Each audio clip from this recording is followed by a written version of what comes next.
अंकित ने अपनी जेब से फोन निकाला, लेकिन उसका फोन अब स्विच ऑफ हो चुका था। शिट यार, इसको भी अभी बंद होना था। कोई बात नहीं, वैसे भी गांव तक पहुंच ही चुका हूं, पैदल ही चलता हूं यहाँ से। अभी रात के सिर्फ 9 ही बजे थे, लेकिन रोड ऐसे खाली था जैसे यहाँ सालों से कोई आता जाता नहीं। अंकित अभी स्टेशन से करीब 200 मीटर ही चला होगा, तभी उसने महसूस किया कि कोई उसका पीछा कर रहा है। किसी के कदमों की आहट उसको साफ सुनाई दे रही थी। जैसे ही अंकित ने पीछे मुड़कर देखा तो वहां कोई नहीं था। रोड एकदम खाली था, सुनसान। चारों तरफ सन्नाटा अपने पैर पसारे हुए था। दूर दूर तक कुछ दिखाई नहीं दे रहा था। अंकित पर थोड़ा और आगे बढ़ा तो उसने महसूस किया कि मेरे पीछे किसी की पायल की आवाज आ रही है, जो धीरे धीरे बढ़ती जा रही है। अंकित ने घबरा कर पीछे देखा, लेकिन वहां इस बार भी कोई नहीं था। अंकित अब डरने लगा था। उसके दिल की धड़कन तेज होने लगी थी। कहाँ फंस गया यार, पता नहीं आज मेरे साथ क्या हो रहा है। साला ये फोन भी डेड है। हे भगवान रक्षा करना। अंकित भगवान का नाम जपते हुए आगे बढ़ता जा रहा था। अब उसने महसूस किया कि उसके साथ साथ कोई और भी उसके कदम से कदम मिलाकर चल रहा था। अब उसकी हिम्मत जवाब दे चुकी थी। वो इतनी भी हिम्मत नहीं जुटा पा रहा था कि एक बार मुड़कर देख सके। जैसे तैसे भगवान का नाम लेकर लंबे लंबे कदम रखकर चलता जा रहा था। जैसे जैसे कदमों की आहट उसके साथ साथ चलने लगी तो उसने हिम्मत जुटाकर एक बार मुड़कर देखा, लेकिन उसे कुछ नजर नहीं आया। तभी उसने महसूस किया कि अब किसी का हाथ उसके कंधे पर रखा है। अंकित सहम गया। उसके दिल की धड़कन थम गई। क्या हुआ? इतना डरा हुआ क्यों है? यह उसके बड़े भाई नकुल की आवाज थी। बड़े भाई को अपने सामने देख अंकित की जान में जान आ गई। अंकित झट से बोला, आप कहाँ रह गए थे? मैं कब से तुझे कॉल लगा रहा था, तेरा फोन लग ही नहीं रहा। हाँ हाँ, वो बंद हो गया है। सब ठीक है ना? तू इतना घबराया हुआ क्यों है? मुझे ऐसा लगा जैसे कोई मुझे फॉलो कर रहा था, लेकिन मैंने पीछे मुड़कर देखा तो कोई नहीं था। हो सकता है किसी जानवर की आवाज हो। अक्सर इस जंगल में जंगली जानवर घूमते रहते हैं, खासकर रात में। अच्छा वो सब छोड़ो, ये बताओ आप पैदल आए हो, गाड़ी कहाँ है? नकुल ने कहा।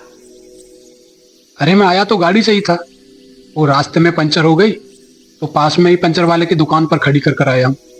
अब तक पंचर लग गया होगा। पूरे गांव में बस एक यही दुकान है जो रात के 9 बजे तक खुलती है, वरना सबकी दुकानें दिन डूबने से पहले बंद हो जाती हैं। तभी अंकित ने पूछा, ऐसा क्यों? इतनी जल्दी क्यों बंद करके जाते हैं? तभी नकुल ने उसकी बात काटते हुए कहा, अरे भाई अब सारी बात नहीं कर लेगा क्या? घर भी चलना है। हाँ चलो। घर पहुंचते ही अंकित माँ के पैर छूता है और आशीर्वाद लेता है। खाना खाने के बाद अंकित का बड़ा भाई बोलता है, ठीक है अंकित, अब तू आराम कर, थक गया होगा। अंकित रूम में जाता है, जैकेट उतार कर लेट जाता है। अंकित के दिमाग में अभी भी वही बात घूम रही थी। वो किसी जानवर की आवाज तो नहीं थी, बल्कि किसी की पायल की आवाज थी। मैंने साफ साफ सुना था अपने कानों से। पहले वो ट्रेन में, वो डायरी, फिर रास्ते में ये आवाज। कहीं ये सब नहीं नहीं यार, पता नहीं मैं भी क्या क्या सोच रहा हूं। ये सब सोचते सोचते अंकित की आंख लग गई। ओ भाई साहब, उठ जाओ, इतना सोओगे? सुबह के 10 बज चुके हैं। ये अंकित के बड़े भाई ने कहा। आंख मलते हुए अंकित उठा, फ्रेश होने के बाद चाय नाश्ता किया और बाहर घूमने निकल गए। अंकित शाम को वापस घर आया। माँ के पूछने पर अंकित ने बताया, कुछ नहीं माँ, बस यही गांव में घूम रहा था। गाँव काफी बदल गया है ना पहले से। माँ ने कुछ नहीं कहा, स्माइल करके चली गई और अंकित के लिए खाना लगा दिया। अंकित बोला, माँ आज मैं छत पर सोऊंगा। माँ ने भी हाँ में जवाब दे दिया। ठीक है बेटा। रात के 9 बजे थे। अंकित छत पर बैठा हुआ आज भी आरोही के बारे में सोच रहा था। वो यकीन नहीं कर पा रहा था कि उसके साथ जो हुआ था वो सच था या फिर कोई सपना था। अब करीब 11 बज चुके थे। अंकित सो चुका था। अचानक किसी के रोने की आवाज आती है और अंकित की आंख खुल जाती है।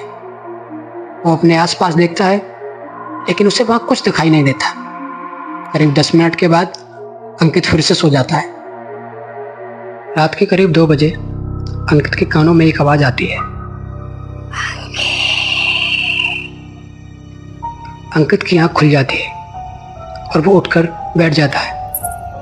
तभी उसे वही फायर की आवाज फिर से सुनाई देती है जो 2 दिन पहले रास्ते में सुनाई दी थी। अब अंकित का शक यकीन में बदल गया।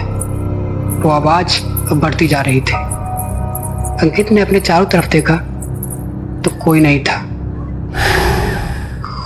कौन है? कौन है? सामने क्यों नहीं आता? अंकित ने डरते हुए स्वर में कहा। तभी एक आवाज आती है,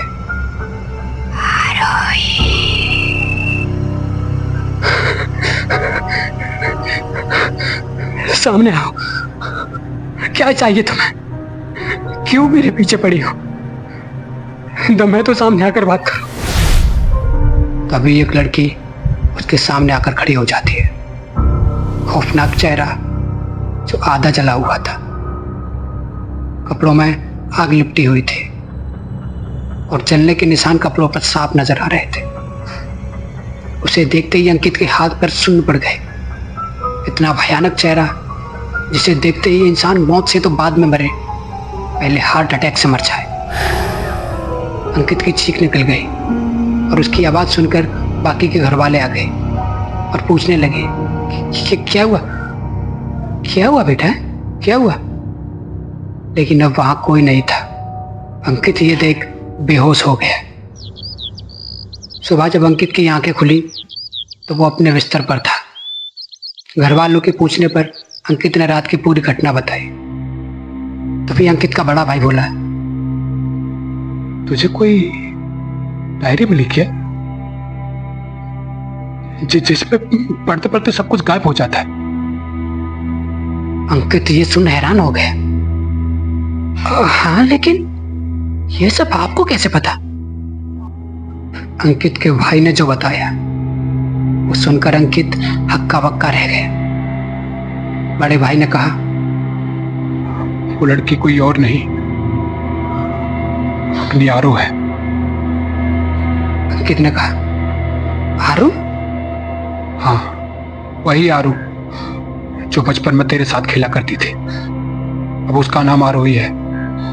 जब वो छोटी थी तभी वो लोग गांव छोड़कर चले गए थे और अब पिताजी के मरने के बाद वो और उसकी माँ वापस से यहाँ शिफ्ट हो गए थे।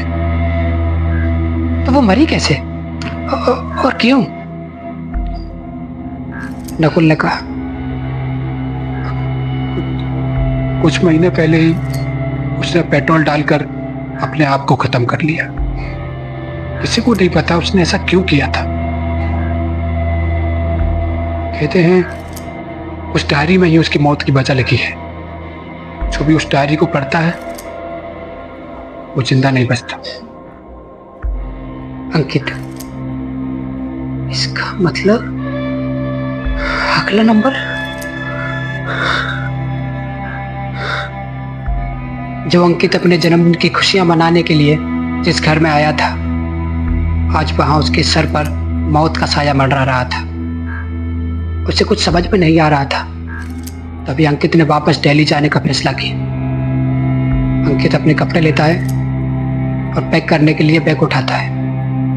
जब उसने बैग में हाथ डाला तो उसे पता चला कि इसमें कोई नोटबुक है। जैसे ही उसने वो नोटबुक बाहर निकाली तो उसके रोंगटे खड़े हो गए। वो नोटबुक वही डायरी थी जिस पर आरोही लिखा था। वो उस डायरी को जल्दी से जलाने ही वाला था, तभी उसे अपने बड़े भाई की बात याद आई। कहते हैं उस डायरी में ही उसकी मौत की वजह लिखी है। अब अंकित का इरादा बदल चुका था। उसने डिसाइड किया कि अब मैं इस डायरी को पूरी पढ़कर पता लगा कर ही रहूंगा कि आखिर आरोही की मौत की वजह क्या थी, क्यों उसने अपने आप को आग के हवाले कर दिया। क्या होगा आगे? क्या अंकित पता लगा पाएगा आरोही की मौत का कारण, या वो भी और लोगों की तरह अपनी जान गंवा बैठेगा? जानने के लिए देखिए इसका नेक्स्ट पार्ट। और वीडियो पसंद आई हो तो लाइक और सब्सक्राइब करना ना भूलें।